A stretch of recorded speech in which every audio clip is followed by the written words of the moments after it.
Viewers, क्या हाल है आपके? ठीक है। आज मैं अपने किचन में बना रही हूँ करेले गोश्त।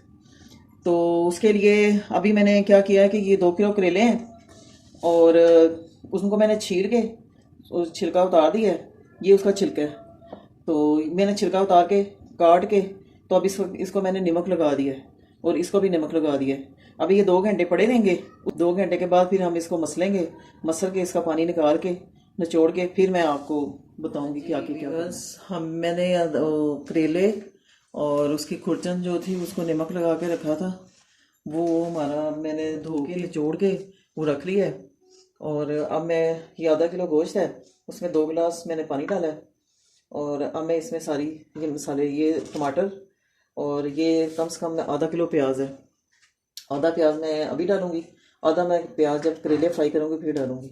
और ये अदरक लहसुन और हरी मिर्चों की पेस्ट है। और इसमें जो मसाले डालने हैं वो है हल्दी, लाल मिर्च, हल्दी आधा चम्मच, लाल मिर्च 2 चम्मच और ये नमक 2 चम्मच, सूखा धनिया 2 चम्मच। अब ये मैं सारी चीज़ें इसमें डालने लगी हूँ। बिस्मिल्लाह। अब ये सारे मसाले भी इसमें जा रहे हैं। इसके बाद ये आधी प्याज में डालूँगी, आधी मैं करेलों के लिए रख दूँगी फ्राई करने के लिए। इसको ये चम्मच की लोहे की डंडी के साथ इसको मिक्स करूँगी गोश्त को। अब जब इसको उबाली आ जाएगी, तेज़ उबाली आएगी, फिर मैं इसकी आँच हल्की कर दूँगी। उतनी देर में हम टमाटर काट लेते हैं। हाँ जी व्यूअर्स, ये देखें इसको उबाली आ गई है गोश्त को, तो अब मैं इसकी आँच हल्की कर दूँगी। तो अब इसके बाद फिर हम करेले और इसकी कुर्ते और प्याज को हम फ्राई करेंगे, गोश्त की भुनाई करेंगे। फिर मैं आपसे अभी मिलती हूँ 15-20 मिनट के बाद। हाँ जी, अब हमारा गोश्त का पानी खुश्क हो गया है, तो अब इसमें मैं थोड़ा घी डाल के भुनाई करूँगी गोश्त की। एक बात मैं आपको और बताऊँ कि ये जो करेले गोश्त का गोश्त होता है ना, इसकी भुनाई ज़्यादा नहीं करते, बस थोड़ी सी भुनाई करके फिर इसको छोड़ देते हैं। फिर उसके बाद जब करेले फ्राई करेंगे फिर उस वक्त करेले डाल के टमाटर डाल के फिर उसकी भुनाई करेंगे। अभी मैंने 1 चम्मच बस घी डाला है, तो अब इसकी भुनाई करेंगे। इसमें कुछ करेले गोश्त में कुछ ज़्यादा वो नहीं डलते, मसाले नहीं डलते। करेले गोश्त बजाते खुद एक रिच रेसिपी है। करेले शुगर वालों के लिए भी बहुत अच्छे हैं, जो शुगर के पेशेंट है वो ये करेले बना के खाएं। मुझे ज़ाती तौर पे करेले गोश्त बहुत पसंद है। करेले किसी किस्म के हों, करेले प्याज हो, करेले कीमा हो, करेले दाल हो। करेले दाल भी मैं किसी दिन आपसे शेयर करूँगी रेसिपी। खाली करेले हों, मुझे बहुत पसंद है। अब ये गोश्त की भुनाई करेंगे तो फिर इसको छोड़ देंगे, थोड़ी सी भुनाई करके इसको छोड़ देंगे। ज़्यादा नहीं भूनते करेले गोश्त के उसको गोश्त को। फिर उसके बाद हम करेले फ्राई करेंगे, प्याज फ्राई करेंगे, भून के टमाटर इसमें डाल दूँगे गोश्त में। तो टमाटर हम जब करेले डालेंगे ना फिर उसके साथ भूनेंगे, फिर बड़ा अच्छा इसका फ्लेवर आता है। करेले गोश्त में प्याज ज़्यादा डलता है, टमाटर ज़्यादा डलते हैं।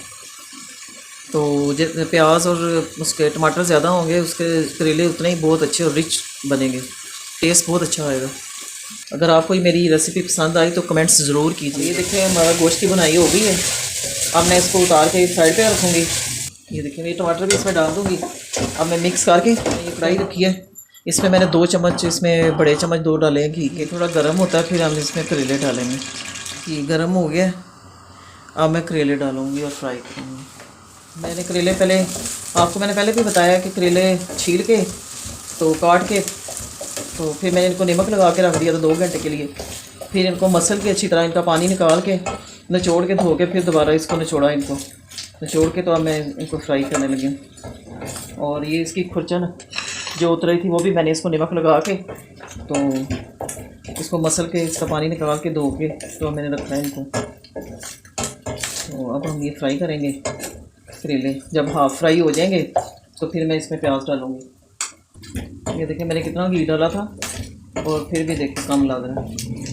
आधे फ्राई हो रहे हैं, बस थोड़ा सा और करेंगे फ्राई, फिर हम इसमें प्याज डाल देंगे। मैं इसमें प्याज डालूँगा।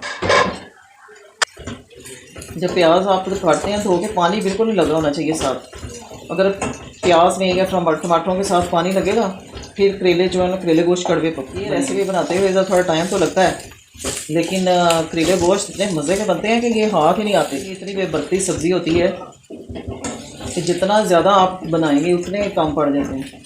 अब ये मैंने 2 किलो करेले लिए थे, तो वो उनको जो धो के निचोड़ के तो ये रह गए हैं। ये देखें हमारा प्याज भी जो है आधा फ्राई हो चुका है, अभी थोड़ा सा और हो जाए तो फिर हम इसको गोश्त में डालेंगे। 5-10 मिनट और लगेंगे तो बस हो गया फ्राई। तो मैं इसको डालती हूँ डेगची में, फिर हम उसमें डालेंगे बाकी वो जो खुचन है उसकी करेलों की वो डालेंगे। मैं टमाटर डाले थे गोश्त में, अब करेले डालें। करेले प्याज तो मैं इसे इकट्ठी बनाई करूँगी। बना आधी बनाई हो चुकी है, अब थोड़ा सा रह गया, अभी थोड़ा और भूनेंगे। ये टमाटर इसमें गल जाए तो फिर हम थोड़ी देर के लिए दम लगाएंगे। देखो मैंने कितना घी डाला था, देखो कि इसमें बिल्कुल ज़रा सा रह गया। इसका जो प्याज और टमाटर होते हैं वो बिल्कुल इसको जज़ब नहीं करना चाहिए। थोड़ा इसका टमाटरों का और प्याज का ना इसका थोड़ा कच्चा कच्चा रहना चाहिए, फिर ज़्यादा मज़ा आता है करेलों की। बुनाई हो चुकी है, अब मैं थोड़ी देर के लिए इसको दम पे रखूँगी। ये देखिए हमारा करेले गोश्त तैयार है। इंशाल्लाह देखें कितना अच्छा गोश्त, करेले गोश्त। अगर आपको मेरी ये रेसिपी पसंद आए लाइक और शेयर और सब्सक्राइब कीजिएगा। अल्लाह हाफिज़।